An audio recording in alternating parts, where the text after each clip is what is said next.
From Keene in the Shire, the Liberty Media capital of the world, this is Daryl W. Perry, host of FPP Radio News for Wednesday, October 24th, 2017. Silver is trading at $16.88 per ounce. Gold is valued at $1,273 per ounce. Bitcoin is trading at 2.1 cents, and the average price of Bitcoin is $5,483.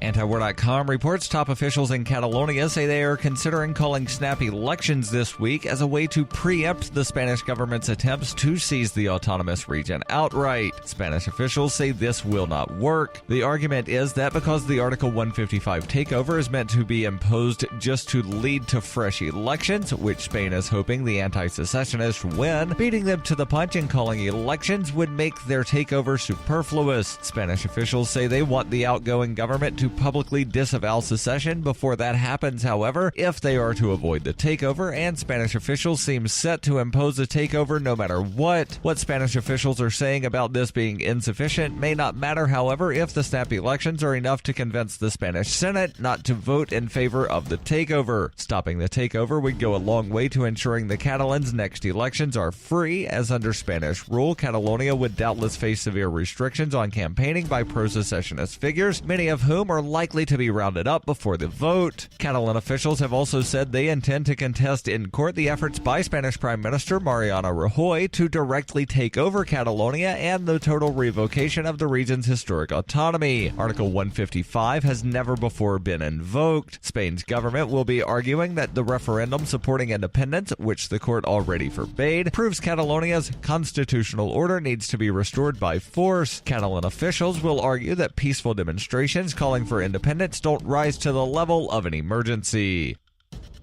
For over 40 years, Robertson Roberts Brokerage has been a trusted source for buying and selling precious metals like gold and silver. And as a Bitcoin-preferred business, Robertson Roberts Brokerage has removed the minimum purchase amount for all orders paid in the digital currency. Call Robertson Roberts Brokerage today for knowledgeable advice on buying and selling precious metals and a forward-thinking approach to new technologies. 800-874-9760 or visit online at rrbi.co.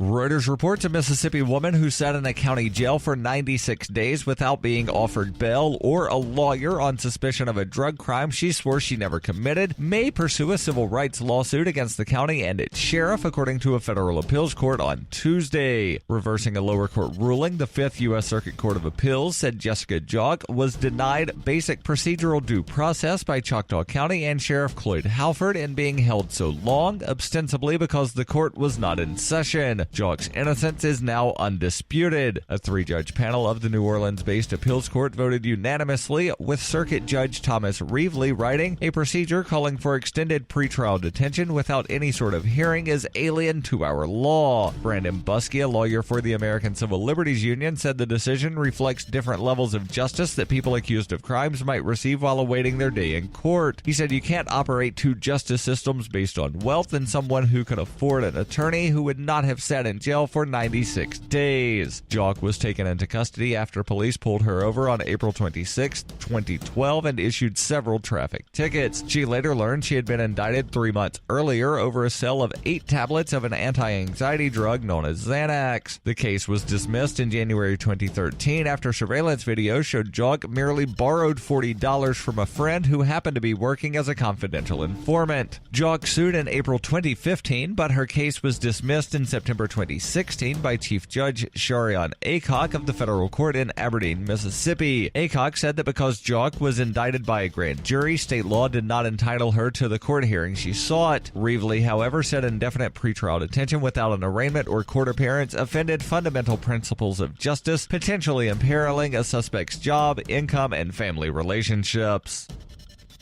You can support FPP Radio by joining the Fans program. Fans are friends, allies, and numerous supporters. Fans help FPP afford to produce more original content. You can join the Fans program for as little as $1 per month through Patreon and get perks like ad-free versions of FPP Radio News and Peace, Love, Liberty Radio. To learn more or to join the Fans program, visit fans.fppradio.com.